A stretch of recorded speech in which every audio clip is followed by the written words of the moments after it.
जय माता दी साथियों, मैं नंद विश्वकर्मा आप सभी का अपने चैनल नंद विश्वकर्मा में हार्दिक स्वागत करता हूँ। अभी तक मैं परमेय संख्या के गुणधर्म में समृद्ध का गुणधर्म बता चुका था। आज के इस चैप्टर में क्रम विनिमय गुणधर्म बताऊंगा। तो क्रम विनिमय में क्या करते हैं? क्रम बदलते हैं। क्रम बदलने पर यदि दो प्राकृत संख्याओं को क्रम बदलने पर जोड़, घटाना, गुणा, भाग करें और प्राकृत संख्या ही प्राप्त हो तो वह क्रम विनिमय कहलाती है, और नहीं प्राप्त होता है तो वह क्रम विनिमय नहीं कहलाती है। तो सबसे पहले अपन देखते हैं यह इसके अंतर्गत जो आपका क्रम विनिमय का नियम है प्राकृत संख्या के अंतर्गत। प्राकृत संख्या में हमने देखे 2 धन 1 को ऐड किया तो हमें कितना प्राप्त हुआ? 3। इसी प्रकार हमने इसका क्रम बदला और 1 को हमने आगे कर दिया और 2 को हमने पीछे कर दिया, तब भी कितना प्राप्त हो रहा है? 3। तो हम कह सकते हैं प्राकृत संख्या योग के अंतर्गत क्रम विनिमय है। अब अपन पहुंचते हैं व्यवकलन पर। व्यवकलन में हमने क्या किया? 4 को -2 से घटाया तो हमें कितना प्राप्त हो रहा है? और इसका क्रम बदला, 2 को आगे किया और 4 को पीछे किया तो हमें कितना प्राप्त हुआ? -2। तो क्या ये दोनों संख्या एक जैसी हैं? नहीं है। और साथ में ये आपकी प्राकृत संख्या है और ये आपकी कौन सी संख्या है? क्या ये प्राकृत संख्या है? नहीं है, यह पूर्णांक संख्या है। तो हम कह सकते हैं प्राकृत संख्या व्यवकलन के अंतर्गत समृद्ध नहीं है। अब पहुंचते हैं गुणन पर। हमने किया 3 × 4, यह दोनों कैसी संख्या है? प्राकृत संख्या। गुणा करने पर हमें क्या प्राप्त हुआ? 12। इसका हमने क्रम बदला, क्रम बदलने पर हमने किया 4 × 3 तो गुणन की प्रक्रिया कंप्लीट की, तब भी हमें क्या प्राप्त हुआ? 12। यह भी क्या है? प्राकृत संख्या। तो हम कह सकते हैं प्राकृत संख्या गुणन के अंतर्गत क्रम विनिमय है। अब पहुंचते हैं भाग पर। भाग में हमने क्या किया? 1 को डिवाइड किया 2 से, हमें क्या प्राप्त होगा? 1/2।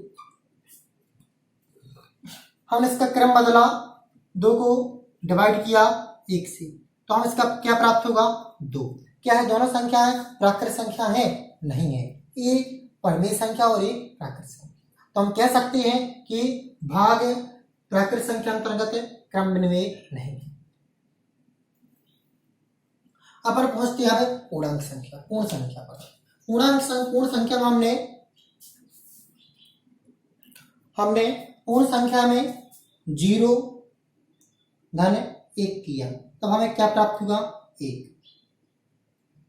और फिर इसका क्रम बदला और क्रम बदलने पर हमने किया 1 धन 0 तब क्या प्राप्त हुआ? 1। तब यह हमने देखा कि प्रारंभ में हमने जब 2 पूर्ण संख्याओं को लिया और योग करने पर हमें पूर्ण संख्या प्राप्त हुआ। क्रम बदला, फिर हमने योग किया तब भी हमें क्या प्राप्त हो रहा? पूर्ण संख्या। तो हम कह सकते हैं पूर्ण संख्या योग के अंतर्गत क्रम विनिमय है। यही प्रक्रिया हम करते हैं व्यवकलन में। हमने दोबारा लिया 4 - 0 और व्यवकलन किया तब क्या प्राप्त हुआ? 4। हमने इसका क्रम बदला, फिर किया 0 - 4 तब हमें क्या प्राप्त होगा? -4। तो क्या है? व्यवकलन करने पर व्यवकलन में क्रम बदलने पर क्या हमें प्राकृत पूर्ण संख्या ही प्राप्त हुई?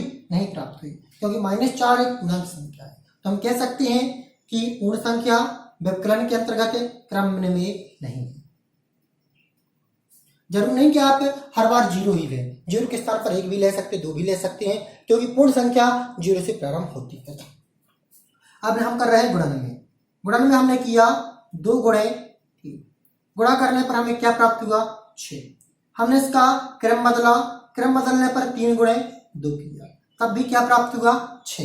दोनों स्थितियों में यह पूर्ण संख्या ही प्राप्त हुई, क्रम बदलने पर ही। तो हम कह सकते हैं पूर्ण संख्या गुणन के अंतर्गत क्रम विनिमय है।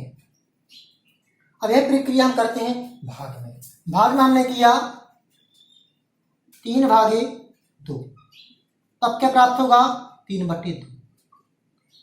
यही प्रक्रिया इसमें की, क्रम बदला 2/3 तो हमें क्या प्राप्त होगा? 2/3। 3।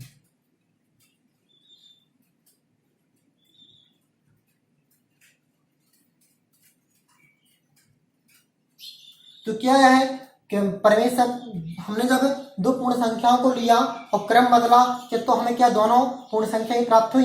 नहीं प्राप्त हुई, क्योंकि यहाँ पर क्या है? परमेय संख्या। तो हम कह सकते हैं पूर्ण संख्या भाग के अंतर्गत क्रम विनिमय नहीं। अब इसके आगे पहुंचते हैं पूर्णांक संख्या। पूर्णांक संख्या में हमने 4 + 3 किया, क्या प्राप्त हुआ? 7।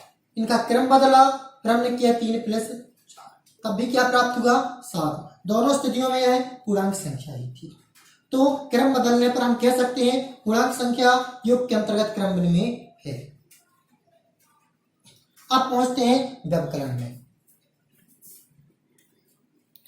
व्यवकलन में हमने किया 4 - 3। व्यवकलन करने पर हमें क्या प्राप्त हुआ? क्या प्राप्त हुआ? 1।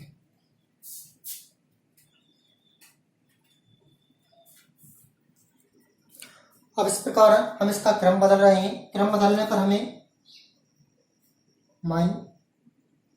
क्रम बदलेंगे तो 3 - 4 और क्या प्राप्त होगा? -1। तो आपने देखा दोनों स्थितियों में पूर्णांक संख्या तो प्राप्त हुई, किंतु क्रम विनिमय का सूत्र जो होता है a + b = b + a। ये दोनों मान भी कैसे होने चाहिए? बराबर होने चाहिए।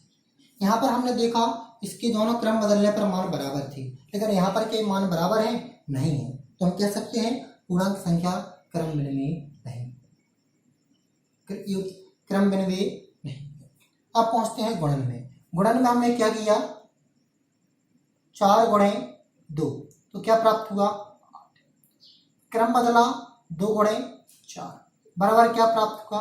8। क्योंकि इनके दोनों मान समान आ रहे हैं, हम कह सकते हैं पूर्णांक संख्या गुणन के अंतर्गत क्रम विनिमय है। अब पहुंचते हैं भाग पर। भाग में हमने लिया दो पूर्णांक संख्या में 2/2 भागे 3, तो क्या प्राप्त हुआ? 2/3। यहाँ पर हमने लिया क्रम बदला 3 भागे 2, तो क्या प्राप्त होगा? 3/2। यह है तो पूर्णांक संख्या, यानी कि दोनों के मान बराबर हैं, क्योंकि क्रम विनिमय के अंतर्गत a + b = b + a, अर्थात क्रम बदलने पर उनका मान भी बराबर है, यानी कि मान नहीं बराबर नहीं है। तो हम कह सकते हैं क्रम विनिमय नहीं। अब पहुंचते अपन परमेय संख्या पर। परमेय संख्या में देखें, हमने एक परमेय संख्या ली 1/2 + 3/, इनका योग किया तो हमें क्या प्राप्त होगा? 4/2। और इनका क्रम बदल दें आप 3/2 + 1/2, क्रम बदलने पर भी हमें क्या प्राप्त हुआ? 4/2। तो हम कह सकते हैं परमेय संख्या योग के अंतर्गत क्रम विनिमय है। यह क्रम विनिमय का नियम का पालन करता है। अब पहुंचते हैं व्यवकलन। व्यवकलन करें इसी में 1/2 -3/2 व्यवकलन किया तो हमें क्या प्राप्त होगा? -2/2। और इसका क्रम बदल दें तो क्रम बदलेंगे तो -3/2 -1/2। व्यवकलन करेंगे तो 2 आ जाएगा नीचे और यहाँ पर बचेगा 2/2, यानी कि मान दोनों के बराबर है? नहीं है, क्योंकि ऋणात्मक है, धनात्मक है। तो यहाँ पर हम कह सकते हैं परमेय संख्या क्रम विनिमय में क्रम विनिमयता व्यवकलन के अंतर्गत नहीं। इसी प्रकार पहुंचते गुणन में। 1/4 × 1/2 प्राप्त हुआ 1/8। क्रम बदला 1/2 × 1/4 प्राप्त हुआ 1/8। दोनों मान बराबर हैं, इसलिए हम कह सकते हैं यह क्रम विनिमय है। अब पहुंचते हैं यहाँ पर 1/6 भागे 4/1। हम जब भाग देंगे तब क्या प्राप्त होगा?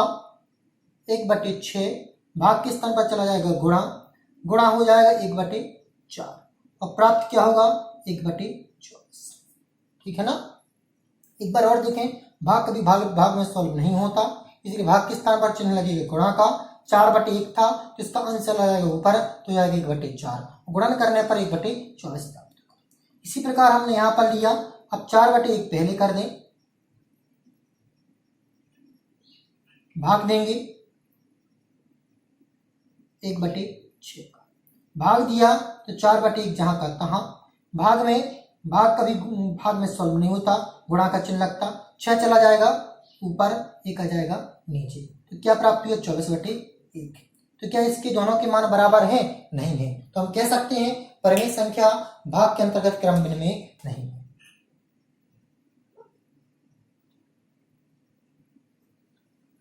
जय माता दी साथियों।